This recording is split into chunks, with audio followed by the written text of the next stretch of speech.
Please welcome Admiral James A. Winnefeld, Jr., Vice Chairman of the Joint Chiefs of Staff.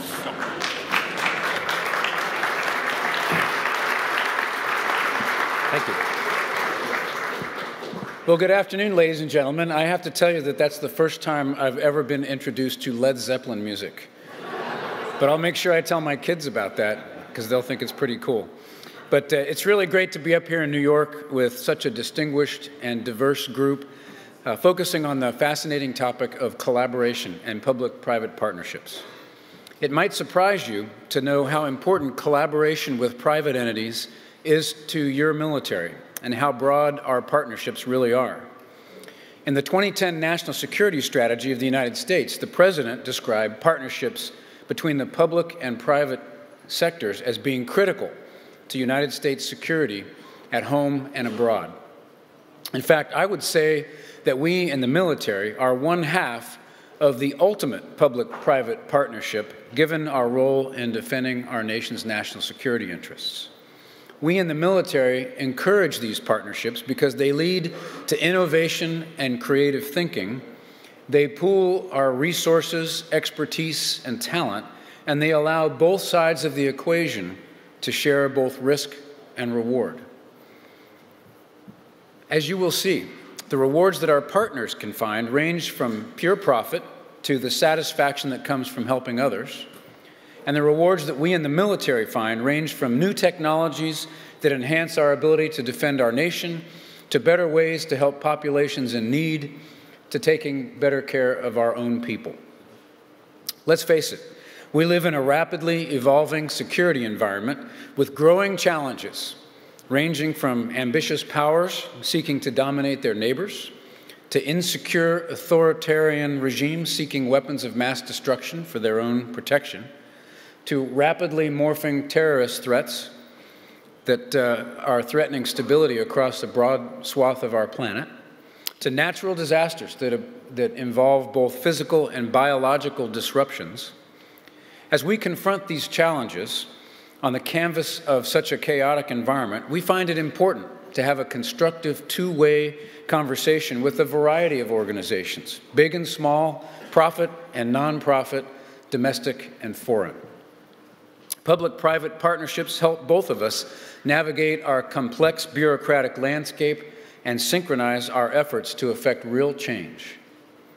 In turn, through these partnerships, the Department of Defense has an opportunity to match the exceptional speed and agility of the private sector while developing processes to support new security models for our national defense.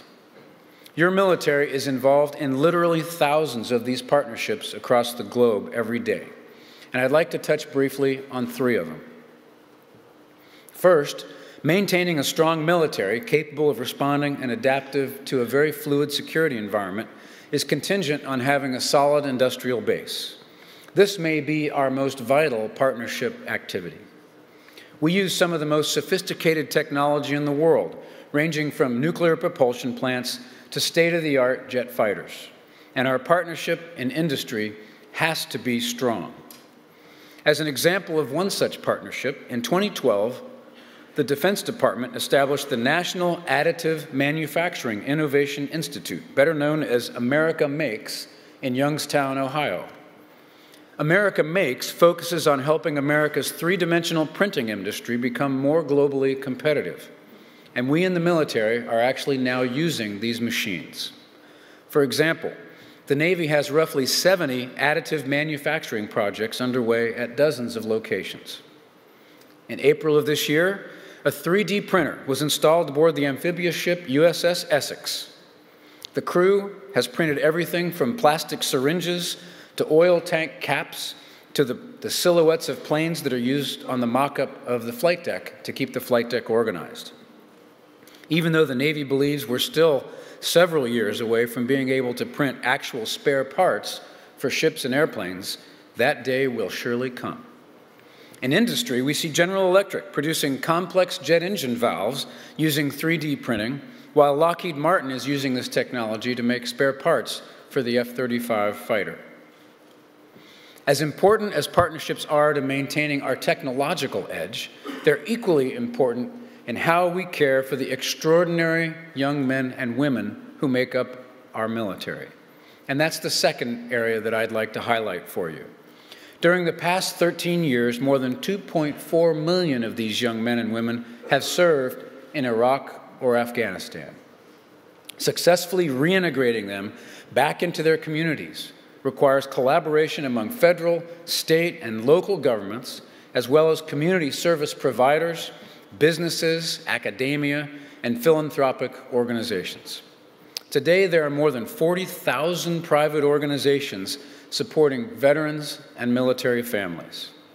These partnerships increase our ability to both address the challenges veterans face as they transition out of uniform and to enable others like you to leverage their talents and experience by hiring them.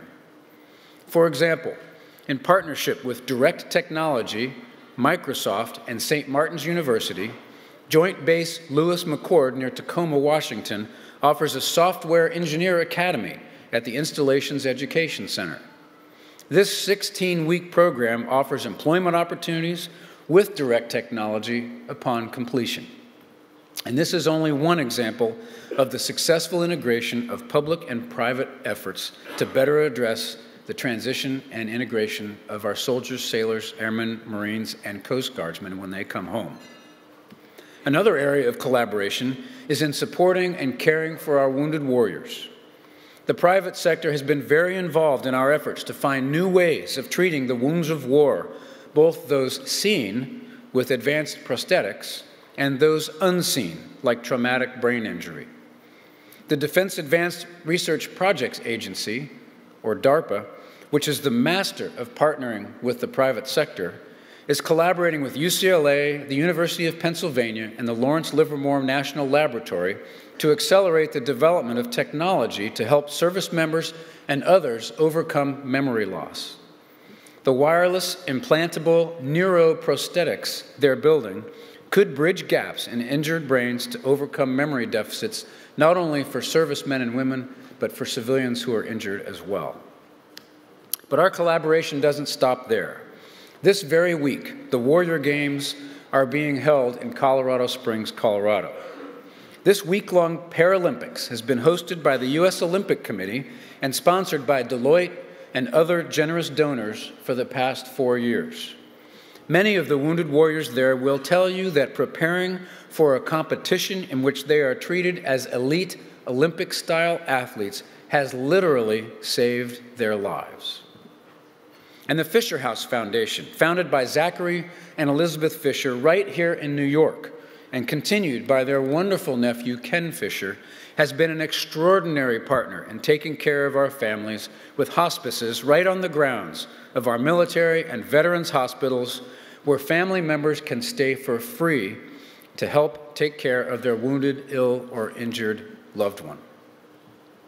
A third area that highlights the power of public-private partnerships is in the arena of humanitarian assistance. When a disaster happens, the U.S. military has unique capabilities and a capacity and speed that we can bring to bear to help those in distress. We're often postured to get to an area quickly, but other organizations usually have much greater knowledge of local needs and a greater capacity to provide the necessary aid. In these situations, partnerships are absolutely vital. From Indonesia to Haiti to Japan, and now assisting with the international response to the Ebola virus in West Africa, we're often called upon in support of diverse partners like the Red Cross and Médecins Sans Frontières and Operation Blessing International and Registered Nurse Response Network and many others when the worst happens. Melding their expertise with our logistics capabilities is a powerful addition to the international response to these types of disasters. Now, as successful as the initiatives I just mentioned have been, and they are only a few, we can always do better. For many organizations, working with our military bureaucracy can be very frustrating. Trust me, I know. I fight it every single day. And it's mostly attributable to avoiding the risks associated with violating the statutes under which we must operate. It's also important that we aren't perceived as playing favorites, endorsing specific companies, or getting mixed up in the politics of a given situation. For many years, the Department of Defense didn't have overarching policy or guidance supporting or providing authority for private sector collaborations. Due to these obstacles, some self-inflicted and some legal, I teamed up with then Deputy Secretary of Defense Ash Carter to direct an external review of our public-private collaboration. The review found areas for us to address that could have a positive effect on how the military partners with non-government entities. A few months later, Ash and I signed a memorandum encouraging the use of public-private partnerships.